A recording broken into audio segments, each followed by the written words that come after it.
সরকারি চাকুরিজীবীদের দীর্ঘদিনের প্রত্যাশিত নবম জাতীয় পে স্কেল বাস্তবায়নের প্রক্রিয়া নতুন গতি পেয়েছে।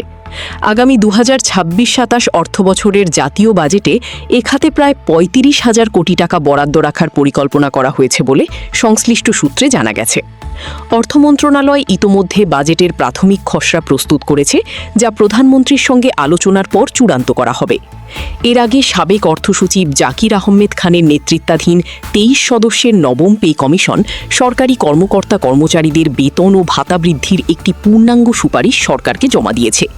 কমিশনের প্রস্তাব অনুযায়ী বর্তমান 20টি বেতন গ্রেড বহাল রেখেই নতুন কাঠামো বাস্তবায়নের সুপারিশ করা হয়েছে।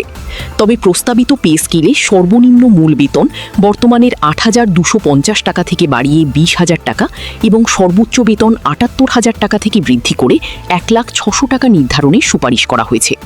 এতে বিভিন্ন গ্রেডে 100 থেকে 140% পর্যন্ত বেতন বৃদ্ধির সম্ভাবনা তৈরি হয়েছে।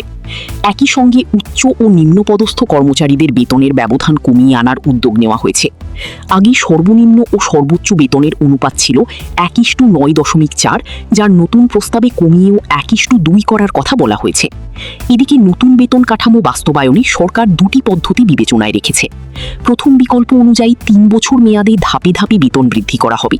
এতে প্রথম বছরে মূল বেতনের 50% কার্যকর করা হবে, দ্বিতীয় বছরে বাকি অংশ এবং তৃতীয় বছরে বাড়ি ভাড়া ও অন্যান্য ভাতা সমন্বয় করা হবে।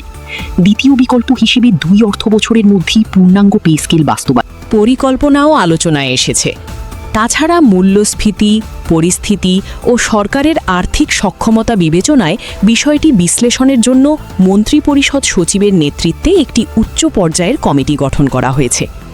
একই সঙ্গে বেসামরিক কর্মচারীদের পাশাপাশি বিচার বিভাগীয় সার্ভিস ও সশস্ত্র বাহিনীর বেতন সংক্রান্ত পৃথক প্রতিবেদনও পর্যালোচনায় রাখা হয়েছে। অন্যদিকে সরকারি হিসাব অনুযায়ী দেশে বর্তমানে প্রায় 14 লাখ সরকারি কর্মচারী ও 9 লাখ পেনশনভোগী রয়েছেন। তাদের পিছনে সরকারের বর্তমান বার্ষিক ব্যয় প্রায় 1,31,000 কোটি টাকা।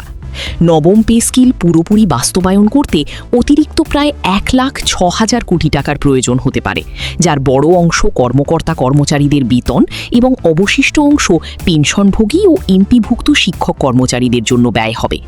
এছাড়া প্রস্তাবিত জাতীয় বাজেটের আকার প্রায় 9,03,000 কোটি টাকা ধরা হচ্ছে, যা চলতি অর্থ বছরের তুলনায় উল্লেখযোগ্যভাবে বেশি।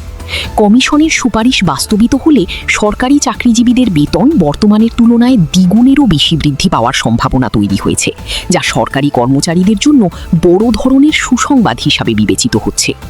নতুন পে স্কেলে উচ্চ ও নিম্নপদস্থ কর্মচারীদের বেতনের ব্যবধান কমিয়ে আনার উদ্যোগ নেওয়া হয়েছে। বর্তমানে সর্বনিম্ন ও সর্বোচ্চ বেতনের অনুপাত প্রায় 1:9.4।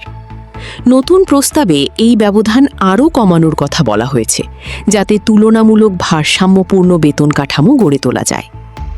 নতুন পে স্কেল বাস্তবায়নে সরকার দুটি পদ্ধতি নিয়ে আলোচনা করছে। প্রথম বিকল্প অনুযায়ী 3 বছর মেয়াদে ধাপে ধাপে বেতন বৃদ্ধি কার্যকর করা হবে। এতে প্রথম বছরে মূল বেতনের 50% বৃদ্ধি কার্যকর করা হবে, দ্বিতীয় বছরে অবশিষ্ট অংশ এবং তৃতীয় বছরে বাড়ি ভাড়া ও অন্যান্য ভাতা সমন্বয় করা হবে।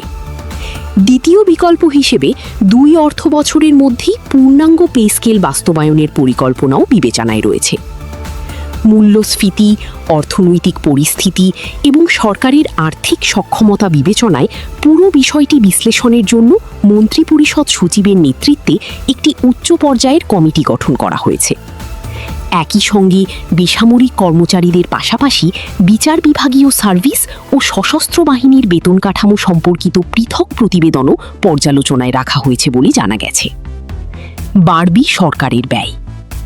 সরকারি হিসাব অনুযায়ী বর্তমানে দেশে প্রায় 14 লাখ সরকারি কর্মচারী এবং 9 লাখ পেনশনভোগী রয়েছেন।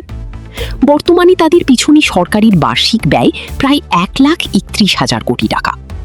নবম পে স্কেল পুরোপুরি বাস্তবায়ন করতে অতিরিক্ত প্রায় 1,06,000 কোটি টাকার প্রয়োজন হতে পারে বলে ধারণা করা হচ্ছে। এর বড় অংশ কর্মকর্তা কর্মচারীদের বেতন বৃদ্ধিতে ব্যয় হবে। পাশাপাশি পেনশনভোগী ও এমপিওভুক্ত শিক্ষক কর্মচারীরাও এর সুবিধা পেতে পারেন বলে আলোচনা রয়েছে। বাজেটের আকার বাড়ছে। প্রস্তাবিত 2026-27 অর্থবছরের জাতীয় বাজেটের আকার প্রায় 9,300,000 কোটি টাকা ধরা হচ্ছে, যা চলতি অর্থবছরের তুলনায় উল্লেখযোগ্যভাবে বেশি। বিশ্লেষকদের মতে কমিশনের সুপারিশ বাস্তবায়িত হলে সরকারি চাকরিজীবীদের বেতন বর্তমানের তুলনায় দ্বিগুণেরও বেশি বৃদ্ধি পাওয়ার সম্ভাবনা তৈরি হবে। ফলে এটি সরকারি কর্মকর্তা কর্মচারীদের জন্য বড় ধরনের সুখবর হিসেবেই দেখা হচ্ছে। প্রতিনিয়ত সর্বশেষ আপডেট পেতে লাইক, কমেন্ট ও শেয়ার করে আমাদের সাথেই থাকুন।